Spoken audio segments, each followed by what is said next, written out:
Guys, welcome back to my channel. और आज है 22 जून, ट्यूसडे है आज। और आज एक ही वीडियो में मैं आप लोगों को बताने वाली हूँ, मतलब हम लोग डिस्कस करने वाले हैं my first pregnancy experience. And मैं आप लोगों को बताऊंगी कि मेरी फर्स्ट प्रेगनेंसी जो थी, यानी कि सानू के टाइम पे, वो कैसी थी और क्या क्या सब कुछ हुआ था। नॉर्मल डिलीवरी हुई थी या सी सेक्शन हुआ था, तो सब कुछ बताऊंगी मैं आप लोगों को उसमें। और चलिए तो स्टार्ट करते हैं। फर्स्टली सानू जब बॉर्न होने वाली थी, मतलब कंसीव, सानू के टाइम पे मैंने कंसीव किया था 2018 में, या 2018 के सितंबर में मैंने कंसीव किया था सानू के टाइम पे। और आई थिंक 7 सितंबर या 5 सितंबर समथिंग कुछ था मेरा लास्ट एल एम पी जब मैंने सानू को कंसीव किया था। तो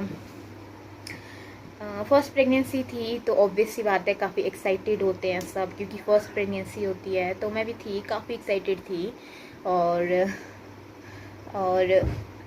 सानू के टाइम पे ना, एक तो सबसे बड़ी प्रॉब्लम जो हुई जब मैं सानू को कंसीव किया, तो 1 मंथ तक तो ऑब्वियस सी बात है कुछ पता नहीं होता, कुछ पता नहीं चलता है। तो आफ्टर 1 मंथ बाद जब मुझे पता चला कि हाँ आई एम प्रेग्नेंट, तो उस टाइम पे हम डॉक्टर के पास गए, सब कुछ फ़ौरन उसी टाइम गए जिस टाइम पता चला, उसके नेक्स्ट डे गए। तो डॉक्टर ने कहा या प्रेगनेंसी है, ऐसा वैसा। अल्ट्रासाउंड वगैरह उस टाइम नहीं करते, क्योंकि अल्ट्रासाउंड अप्रॉक्सीमेटली आपका 3 मंथ्स के बाद ही करते हैं डॉक्टर्स। तो जैसे ही मेरे को 2nd मंथ स्टार्ट हुआ सानू के टाइम पे ना, तो उस टाइम पे मेरी तबीयत काफ़ी ख़राब रही। मतलब सानू के टाइम पे मेरी तबीयत इतनी ख़राब रही कि वॉमिट और कुछ भी डाइजेस्ट नहीं होता था मुझे, यहाँ तक कि नॉट इवन पानी। मतलब सानू के टाइम पे सितंबर में मैंने कंसीव किया था, अक्टूबर में मुझे पता चला था। तो मतलब पूरे अक्टूबर एंड पूरे नवंबर में 2 मंथ्स मेरे ऐसे रहे प्रेगनेंसी में कि मैंने कुछ नहीं खाया होगा। जो भी मैं खाती थी वो मेरे को एकदम से वॉमिट हो जाता था। अगर मैं वॉमिट की जो मेडिसिन देते हैं डॉक्टर उस टाइम पे, वो भी अगर मैं लेती थी, उसके बाद भी अगर मैं कुछ खाती थी, तो भी मुझे डाइजेस्ट नहीं होता था। नॉट इवन पानी, मुझे पानी तक डाइजेस्ट नहीं हुआ इसके टाइम पे। तो मतलब 2 महीने मेरे ऐसे थे सानू के टाइम पे कि ना मैंने कुछ खाया ना मैंने कुछ पिया। मैं लिटरली पूरा पूरा दिन सोई रहती थी। 2 महीने तक मेरी ऐसी हालत रही। तो नवंबर के स्टार्टिंग में कि नवंबर के मिड ऑफ नवंबर में 2018 में, तो मैं एडमिट हुई हॉस्पिटल में। तो उस टाइम पे मुझे डॉक्टर के पास में चेकअप के लिए गई थी, रूटीन चेकअप के लिए ऐसे ही। तो मैंने उन्हें बताया अपनी कंडीशन कि मैं कुछ नहीं खा पी रही हूँ। उन्होंने कहा नॉर्मल है, सबको होता है। उन्होंने तो यही कहा डॉक्टर्स ने। लेकिन जब मैंने उन्हें बताया कि मैं कुछ नहीं खा पा रही हूँ, नॉट इवन पानी, मैं इतनी डिहाइड्रेट हो गई थी कि मैं बैठ भी नहीं सकती थी। मतलब मैं लेट ही रहती थी पूरा पूरा दिन भर। तो मैंने डॉक्टर को बताया कि मैं इतनी ज़्यादा डिहाइड्रेट हो गई हूँ कि मैं बैठ तक नहीं पा रही हूँ। तो फिर उसके बाद मैं एडमिट रही हॉस्पिटल में, 1 हफ्ते तक मैं एडमिट रही हॉस्पिटल पे। और मुझे ड्रिप वगैरह चढ़े, ग्लूकोज वगैरह चढ़े उस टाइम पे। तो उसके बाद जब मुझे वो ड्रिप चढ़ी, सबसे बड़ी बात तो ये है कि जब मुझे ड्रिप चढ़ी ना, तो मेरी जो वेन्स है वो नहीं मिल रही थी ईज़िली। तो काफ़ी प्रॉब्लम हुई उसको। पहले उन्होंने पता नहीं कहाँ कहाँ 1 2 3 4 पता नहीं कितनी जगह पे इस वाले लेफ़्ट हैंड में ट्राई किया, पर नहीं मिली। ब्लीडिंग हो रही थी। फिर उन्होंने राइट हैंड में लगाया, फिर जाके मिली। फिर राइट हैंड में मुझे वो ड्रिप चढ़ी। उसके बाद जब मुझे वो ड्रिप चढ़ी और उसकी जब 1 2 बॉटल्स मेरी बॉडी में गई और थोड़ा सा मेरी बॉडी डिहाइड्रेट से थोड़ी सी हाइड्रेट हुई, उसके बाद मेरे को मेरी तबीयत थोड़ी सी बेटर हुई। मतलब इतनी हुई कि मैं कुछ खा पाई। मतलब मैंने पूरे 1.5 मंथ बाद कुछ खाया होगा, जो कि मुझे उस टाइम पे डाइजेस्ट हुआ। तो 1 महीने तक मैं, मतलब 1 हफ्ते तक मैं ऐसे ही वहीं पे एडमिट रही हॉस्पिटल में। मुझे ड्रिप वगैरह चढ़ी। उस टाइम पे कोरोना वगैरह कुछ नहीं था ऐसा वैसा, तो इतना वो नहीं था। तो ड्रिप चढ़ी। 1 हफ्ते तक एडमिट रही। 3-4 दिन मम्मी रहे मेरे पास, फिर वो घर आ गए। फिर वो थे मेरे पास रात के लिए, वो रुकते थे।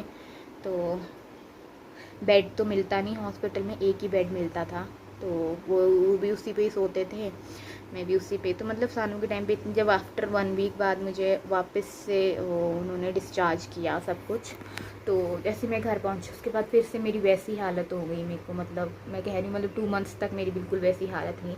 लेकिन जैसे मुझे 4th मंथ स्टार्ट हुआ ना सानू के टाइम पे, तो उस टाइम पे मेरी तबीयत थोड़ी बेटर होनी स्टार्ट हो गई। 4th मंथ के बाद मेरे को डाइजेस्ट भी हो जाता था सब कुछ। हाँ, मुझे सानू के टाइम पे ना फ्राइड चीज़ें बिल्कुल डाइजेस्ट नहीं हुई। मतलब अगर मैं परांठे या तला हुआ कुछ भी खा लूँ, मतलब फ्राइड चीज़ें कुछ भी खा लेती थी, तो मुझे वो डाइजेस्ट नहीं होता था। और शायद वो इसलिए भी डाइजेस्ट नहीं होता था क्योंकि मुझे बाद में पता चला सानू जब हो गई थी उसके बाद मुझे पता चला कि मुझे स्टोन है। वो भी तब पता चला जब सानू 2 मंथ्स की थी। तो उसके बाद चलिए वो अलग स्टोरी है, वो मैं आपको कभी किसी दूसरी वीडियो में बताऊंगी। लेकिन उस टाइम मुझे कुछ डाइजेस्ट नहीं होता था, और वो बिकॉज ऑफ स्टोन की वजह से डाइजेस्ट नहीं होता था मे बी, क्योंकि एक तो बेबी था अंदर, ऊपर से स्टोन था गॉल ब्लैडर में। तो उस वजह से मैं कुछ भी अगर फ्राइड खा लेती थी, परांठे या कुछ भी, तो मेरे को पेट में दर्द होती थी फ़ौरन। और आप लोगों को, जिन लोगों को स्टोन है उन्हें पता होगा कि स्टोन की पेन कितनी डेंजरस होती है। तो उस टाइम पे मेरे को प्रेगनेंसी के टाइम पे, सानू के टाइम पे काफ़ी बार स्टोन की पेन हुई। तो सब डर जाते थे, सोचते थे कि लेबर पेन होगी। मेरा भी फर्स्ट प्रेगनेंसी थी, तो मुझे भी कोई एक्सपीरियंस नहीं था कि लेबर पेन कैसी होती है, क्या एक्सपीरियंस होता है। तो स्टोन की पेन तो सेंटर ऑफ स्टमक होती है, अपर स्टमक में होती है ना, एंड बैक को जाती है। लेकिन लेबर पेन तो लोअर स्टमक में होती है, एब्डोमेन में होती है, लोअर एब्डोमेन में होती है। तो उस टाइम पे मुझे इतनी नॉलेज नहीं थी, तो मैं भी काफ़ी डर जाती थी। लेकिन वो तो मुझे आफ्टर प्रेगनेंसी पता चला। तो बस ऐसे ऐसे टाइम हुआ। उसके बाद मेरी काफ़ी स्मूथ ही रही प्रेगनेंसी। बस यही था कि कुछ फ्राइड खाती थी तो प्रॉब्लम हो जाती थी। और फिर उसके बाद मेरी प्रेगनेंसी जब, मतलब labour pain, exactly labour pain हुआ, और जब सानू, मतलब मेरा पूरी टाइमिंग पूरी हो तो नहीं हुई थी। सानू पूरे 3 हफ्ते पहले पैदा हुई है, 3-4 हफ्ते, मतलब 1 महीने पहले पैदा हुई है सानू। तो नहीं, 3 हफ्ते पहले पैदा हुई है सानू। क्योंकि इसके टाइम पे मुझे प्रॉब्लम ये हुई कि जब मेरा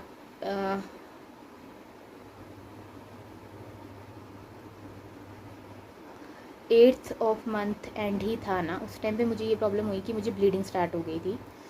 तो ब्लीडिंग स्टार्ट नहीं हुई थी एक्चुअली, रात में मुझे ऐसा लगा कि मुझे वाटर लीक हो रहा है। तो हम डॉक्टर के पास गए, रात की बात है ये, मुझे डेट एग्जैक्टली याद नहीं है। तो मतलब उस टाइम मुझे एंड के मंथ था, तो मेरा वाटर ब्रेक हो गया था। मे बी वाटर ब्रेक नहीं था वो मुझे लगा था, वही ना बेवकूफ़ी करते हैं हम लोग अपनी फर्स्ट प्रेगनेंसी में। तो मुझे लगा कि वाटर ब्रेक हो गया है, क्योंकि काफ़ी डिस्चार्ज हो रहा था वाइट पानी। तो मुझे लगा कि वाटर ब्रेक हो गया होगा।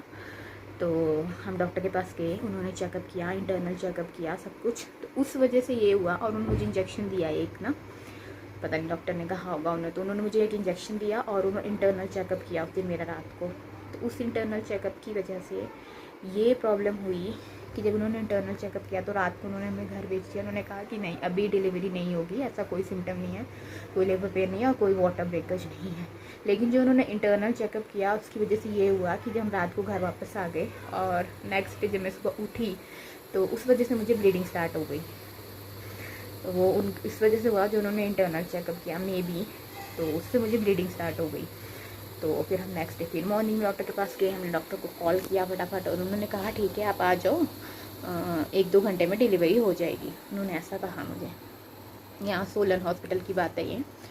तो हम गए, उन्होंने चेकअप किया, डॉक्टर ने सब कुछ, उन्होंने देखा, कहते नहीं अभी आपकी डिलीवरी का कोई चांसेस नहीं है, और आपकी सिम्टम ऐसे है कि आपका सिजेरियन होगा।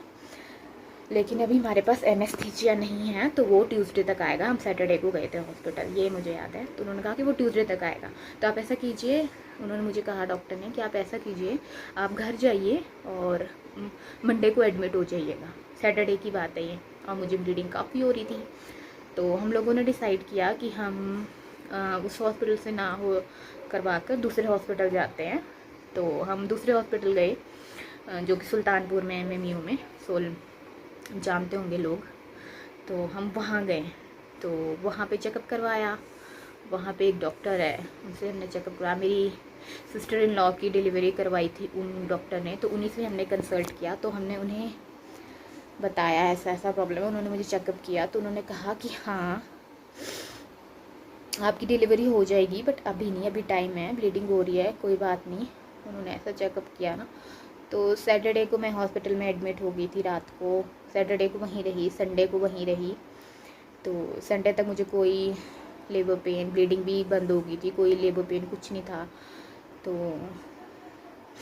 फिर उसके बाद उन्होंने क्या किया संडे को, क्योंकि पता नहीं क्या प्रॉब्लम थी यार, क्या हो रहा था, उन्होंने, मुझे नहीं पता क्या हुआ था। तो मतलब डॉक्टर्स की बात है, बस खुल के वो बताते नहीं है कोई बातें। तो उन्होंने मुझे जो पेन्स होती है ना, पेन्स लगाते हैं लेबर पेन की, क्योंकि मुझे लेबर पेन नहीं हो रहा था। तो उन्होंने मुझे लेबर पेन की मेडिसिन आती है वो दी, इंजेक्शंस लगाए पेन के और मेडिसिन दी। तो उससे मुझे मतलब उन्होंने मुझे मेडिसिन दी संडे को 3 बजे। तो उन्होंने मुझे दिन में मेडिसिन दे दी संडे को 3 बजे, और रात को संडे को 8 बजे मुझे लेबर पेन स्टार्ट हो गई। तो मतलब संडे की रात को मुझे लेबर पेन स्टार्ट हुई 8 बजे से लेकर सुबह के 7 बजे तक, मंडे की सुबह की 7 बजे तक। तो मतलब मैंने इतने लॉन्ग पीरियड तक लेबर पेन को टॉलरेट किया, बहुत ज़्यादा। मेरा वाटर ब्रेक नहीं हुआ था, कुछ नहीं हो रहा था। और बेबी शायद जल्दी डिलीवरी हो रही थी इस वजह से, और सानू काफ़ी वीक थी जब वो पैदा हुई। तो शायद इस वजह से बेबी पुश करते टाइम ज़ोर नहीं लगा पा रहा था, क्योंकि जितना माँ बेबी को पुश करती है उतना बेबी का भी थोड़ा सा कंट्रीब्यूशन होता है, बेबी भी थोड़ा सा खुद बाहर आने की कोशिश करता है। तो सानू काफ़ी वीक थी, तो मैं भी शायद वो इस वजह से नहीं वो कर पा रही थी, तो वो ना स्टक हो गई थी अंदर कहीं। तो उस वजह से जो मेरा वाटर ब्रेक जो करते हैं वो डॉक्टर ने खुद किया। तो जब उन्होंने डॉक्टर ने खुद वो इंटरनल करके वाटर ब्रेक किया तो उसमें काफ़ी पेन हुई। मतलब उसके बाद मुझे इतना मेरी बुरी हालत हो गई कि मेरी सांस ऊपर की ऊपर ही रह गई, और मुझे ऑक्सीजन चढ़ी, मुझे ऑक्सीजन लगी, तब जाके मुझे सांस आई, और मुझे वॉमिट हुई, पता नहीं क्या क्या हुआ। और बस मैं तो मम्मी को कह रही थी, बस मैं कहा अब तो मैं नहीं बचने वाली, मैं कहा मैं तो गई अब काम से। मैं कहा ना मेरे से सहन हो रहा ना कुछ नहीं, मेरे को काफ़ी ज़्यादा मतलब काफ़ी ज़्यादा पेन हुई सानू के टाइम पे, काफ़ी ज़्यादा। और मुझे काफ़ी स्टिचेस लगे इस सानू के टाइम पे, क्योंकि डॉक्टर ने सोचा कि बेबी हेल्दी है, इस वजह से वो स्टक हो गया है अंदर। तो उन्होंने मुझे काफ़ी ज़्यादा कट लगाए, तो उस वजह से मुझे काफ़ी स्टिचेस लगे थे। और ऊपर से गर्मी में ये पैदा हुई है, सानू मई में पैदा हुई है 27 मई को। तो वैसे मेरी जो डिलीवरी डेट थी वो 14 जून थी, लेकिन ये 27 मई को ही पैदा हो गई। तो मुझे काफ़ी स्टिचेस लगे थे, ऊपर से गर्मी का टाइम था, तो स्टिचेस ठीक होने में कम से कम मुझे 2 मंथ्स लगे। काफ़ी ज़्यादा स्टिचेस लगा दिए थे उन्होंने, क्योंकि उन्होंने सोचा कि बेबी हेल्दी होगा, इस वजह से स्टक हो रहा है कहीं। लेकिन जब ये हुई तो डॉक्टर भी हैरान हो गए कि इतनी हेल्दी तो ये है नहीं, तो फिर बेबी क्यों नहीं बाहर आ रहा था। तो पता नहीं वो कुछ प्रॉब्लम होगी इंटरनली, मुझे नहीं पता। जब वाटर ब्रेक किया डॉक्टर ने तो उसके बाद मुझे फटाफट से लेबर रूम ले गए। और फिर सानू जब मुझे लेबर रूम ले गए ना, उसके बाद पता भी नहीं चला, उसके बाद सानू विद इन 2 मिनट्स में हो गई। मुझे पता भी नहीं चला, बस उन्होंने मुझे कहा पुश करो। मैंने हार्डली सिर्फ 1 या 2 बार पुश किया होगा और सानू हो गई थी। तो जैसे वो पैदा हुई तो उन्होंने उसको मेरे स्टमक पे रखा, मेरे टमी पे रखा। तो मतलब वो फीलिंग सबसे बेस्ट होती है। तो आपको जितनी भी आपने पेन और सब कुछ सहा होता है ना, उस टाइम पे आप सब कुछ भूल जाते हो। तो वो सब कुछ वर्थ लगता है जब आप अपने बच्चे को देखते हो फर्स्ट टाइम। तो जब मैंने इसको देखा, तो जब उन्होंने मतलब इसको जब मेरे स्टमक पे रखा, जैसे ही ये पैदा हुई, तो उस टाइम पे मुझे इतना रिलैक्स फील हुआ। और उस टाइम पे बस मैंने उसको थोड़ी देर अपने स्टमक पे लिया, उसके बाद उसको डॉक्टर ले गए थे चेकअप वगैरह के लिए। तो उस टाइम पे मैं जैसा कि मैंने आपको बताया, रात से लेकर मुझे सुबह तक लेबर पेन हो रहा था, तो मैं काफ़ी थक गई थी। तो जैसे सान हुई है, मुझे रिलीफ मिला ना पेन से, वैसे ही मुझे एकदम से ना मैं थक गई थी। तो मैं जब मुझे स्टिचेस लग रहे थे, मुझे कुछ होश नहीं था, मुझे कुछ पता नहीं था, मैं उस टाइम पे मैं बेहोश हो गई थी, मुझे नींद आ गई थी बहुत।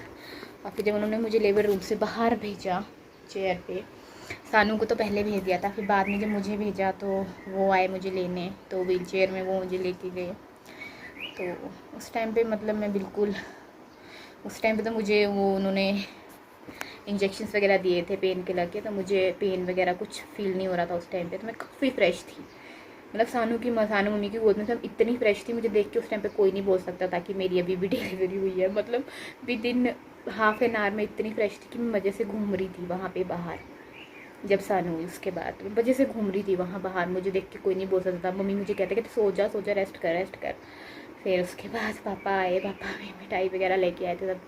पापा मुझे कहते रेस्ट कर, और मैंने सबसे पहले फ़ोन सबको कर रही थी, मम्मी को, पापा को, अपने मम्मी पापा को। तो मुझे सब कहते हैं रेस्ट कर, कहते इस तेरे को देख के लग रहा नहीं है तेरा अभी बेबी हुआ है, ऐसा वैसा काफ़ी। फिर लेकिन जब उसके बाद वहाँ से वो ऊपर शिफ्ट करते हैं ना दूसरे रूम में, और थोड़ा सा शाम का टाइम जब वो पेन किलर का थोड़ा सा कम होता है, तो उस टाइम पे पेन पे से स्टार्ट होता है स्टिचेस में, तो काफ़ी प्रॉब्लम होती है उठने बैठने में। और हाँ, जब सानू पैदा हुई तो उसके बाद ये हुआ कि उससे ना, जब कहते हैं ना बेबी को ब्रेस्ट फीड करवाते, तो वो ब्रेस्ट फीड नहीं कर रही थी, मतलब वो उसने फ़ीड किया ही नहीं। जब मैंने उसको फ़ीड करवाया तो उसने फ़ीड वो कर ही नहीं पा रही थी, वो सक नहीं कर पा रही थी अच्छे से मिल्क को। तो फिर डॉक्टर ने कहा कि आप इसको लैक्टोजन जो होता है ना, पाउडर मिल्क, वो दीजिए। तो इसको हमने पाउडर मिल्क दिया 1 दिन तक, 2 दिन तक। तो दूसरे दिन तो मैंने ठान लिया, डॉक्टर ने कहा कि नहीं इसको माँ का दूध पिलाओ। तो मैंने दूसरे दिन तो मैंने ठान लिया, मैं कहा तू चाहे भूखी रहे, चाहे तू दूध पी चाहे ना पी, लेकिन मैं तेरे को अपना दूध ही पिलाऊंगी, मैं तेरे को दूसरा दूध नहीं दूँगी। तो मैंने इसको, मैं जानती मैं बहुत हार्श हुई, बट वो उसकी सेफ्टी के लिए था उस टाइम पर, तो मैंने उसको नहीं दिया पाउडर मिल्क, मैंने उसको अपना दूध ही पिलाने की कोशिश की। और उस दिन तीसरे दिन उसने पिया, दूध पिया, तो काफ़ी रिलीफ मिला। क्योंकि जब तक माँ का दूध बच्चा नहीं पी रहा प्रॉपर्ली, उसका चेकअप नहीं हो रहा, तब तक आपको डिस्चार्ज नहीं मिलता है। तो उसके बाद मुझे इतना रिलीफ मिला, बस उसके बाद उन्होंने 3 दिन बाद मुझे डिस्चार्ज मिल गया था वहाँ से, और उसके बाद हम घर आ गए थे। उसके बाद वही रूटीन सब कुछ। तो बस यही था मेरा फर्स्ट प्रेगनेंसी का एक्सपीरियंस। और अगर आप इसके अलावा कुछ और जानना चाहते हैं कि मेरी फ़र्स्ट प्रेगनेंसी का कैसा रहा, एक्सपीरियंस कैसा रहा, सिम्टम्स वगैरह कुछ भी जानना चाहते हो, तो मुझे कमेंट्स में ज़रूर बताइए, मैं आप लोगों को बताऊंगी। ओके, तो ये था मेरा फ़र्स्ट एक्सपीरियंस। और सानू भी अंदर सो रही है, दैट्स वाई मैं अभी ये शूट कर रही हूँ। तो चलिए, ये था मेरा फर्स्ट। और रहा मेरे अभी सेकंड प्रेगनेंसी का, वो मैं आपको अपने आफ्टर जब मेरा बेबी हो जाएगा, डिलीवरी हो जाएगी, उसके बाद शेयर करूँगी सेकंड प्रेगनेंसी का एक्सपीरियंस। पर मेरी फ़र्स्ट प्रेगनेंसी का एक्सपीरियंस ये था। तो मुझे आप बताइए कि आप लोगों ने कैसे एक्सपीरियंस किया, अपनी फ़र्स्ट प्रेगनेंसी को एंजॉय किया या नहीं किया। फर्स्ट सीरियसली बोलूँ तो फर्स्ट स्टार्टिंग के 3 मंथ्स में मैंने बिल्कुल इन्जॉय नहीं किया। उसके बाद मैं ठीक थी, उसके बाद मैं काफ़ी इन्जॉय करती थी, वीडियोस बनाती थी, खुश रहती थी, काफ़ी अच्छा सा फील होता था, मतलब काफ़ी इन्जॉय करती थी। और आफ्टर डिलीवरी के टाइम पे तो मैं बाल बाल मरने से बची हूँ, मैं ये कह सकती हूँ। कहते हैं ना कि जब कोई औरत माँ बनती है तो उसका दूसरा जन्म होता है। मैं अपने केस में सीरियसली कह सकती हूँ, इनफैक्ट सब लेडीज़ के लिए यही होता है कि सीरियसली उनका दूसरा जन्म होता है, जब वो एक बच्चे को जन्म देती है। और किसी दूसरे जान को या किसी दूसरे उसको इस धरती पे लाना इतना आसान नहीं है। तो वो रिस्पॉन्सिबिलिटी गॉड ने हमारे शोल्डर्स पे दी है, तो इसलिए हम अपने आप को काफ़ी स्ट्रॉन्ग समझते हैं। क्योंकि लेबर पेन सहन करना इतना आसान नहीं है, काफ़ी पेन होता है लेबर पेन, काफ़ी बोलने में लगता है कि labour pain, but labour pain काफ़ी ज़्यादा वो होता है। मतलब मेरा एक्सपीरियंस तो लेबर पेन के लिए, मतलब ऑलमोस्ट मैं ये कह सकती हूँ कि मैं मरने से बची हूँ। तो ये था मेरा फर्स्ट प्रेगनेंसी का एक्सपीरियंस।